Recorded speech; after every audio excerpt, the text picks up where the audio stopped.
د خوست د عامې روغتیا ریاست مسؤلین وایي که څه هم د ناروغانو شمېر یې زیات او روغتیا پالان یې کم دي، خو بیا هم شپه او ورځ هڅه کوي چې ناروغانو ته سمه رسېدنه وکړي او د ولسونو رضایت ترلاسه کړي.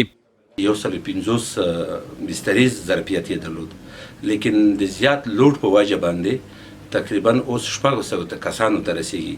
حالانکه دا چې موږ اوس د دولت لخوا نه هم ارتقا ورکړې شوې ده، د وزارت لخوا نه چې 200 بسترې ته رسېدلی دی، خو د مریضانو د زیات رش په وجه باندې اوس موږ په هغه وطا کې یعنې په هغه کوټه کې چې 3 بسترې 3 مریضانو ظرفیت یې درلود 6 کسان مو داخل کړي دي.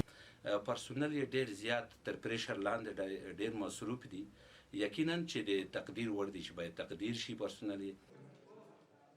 ورته مهال د خوست ولایتي ادارې چارواکي هم ډاډ څرګندوي چې د دوی د پرلهپسې نظارت او نیمګړتیاوو ته د روغتیا پالانو او اړوند مسؤلینو د متوجه کولو په پایله کې د یاد روغتون د خدماتو په کچه او څرنګوالي کې د پام وړ مثبت بدلون او ښه والی راغلی. لله الحمد اوس د شفاخانې حالات د یوې ورځې نه تر بلې هغه ډېر ښه او مخ په وړاندې روان دي. هغه شکایتونه چې مخکې کېدل خامخا به شوي وي، خو لله الحمد هغه شکایتونه بیا موږ ته نه ولس راوړي دي او نه موږ کوم استخباراتي ارګان موږ ته بیا راوړي دي. په دې باندې موږ ویاړو، افتخار کوو. ناروغان او ناروغ لرونکي هم د ملکي روغتون له اوسنیو خدماتو خوښ دي او زیاتوي روغتیا پالان هیڅ راز وظیفوي غفلت نه کوي.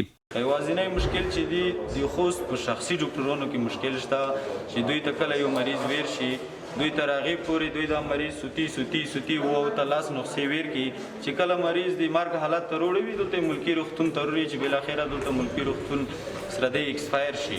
نو د خوست ملکي روغتون ډاکټران چې دي الحمدلله د مخکې نه اوس ډېر ښه شوي دي، خپل نظافت ته او طبابت ته د مریضانو خدمت ته 20 ساعته ویلوړ وي او ممکنه راځي. د یادونې ده چې د خوست په ولایتي ملکي روغتون کې د تشخیص، معایناتو او درملنې ترڅنګ نږدې 80 سلنه دارو درمل هم ناروغانو ته په وړیا ډول ورکول کیږي.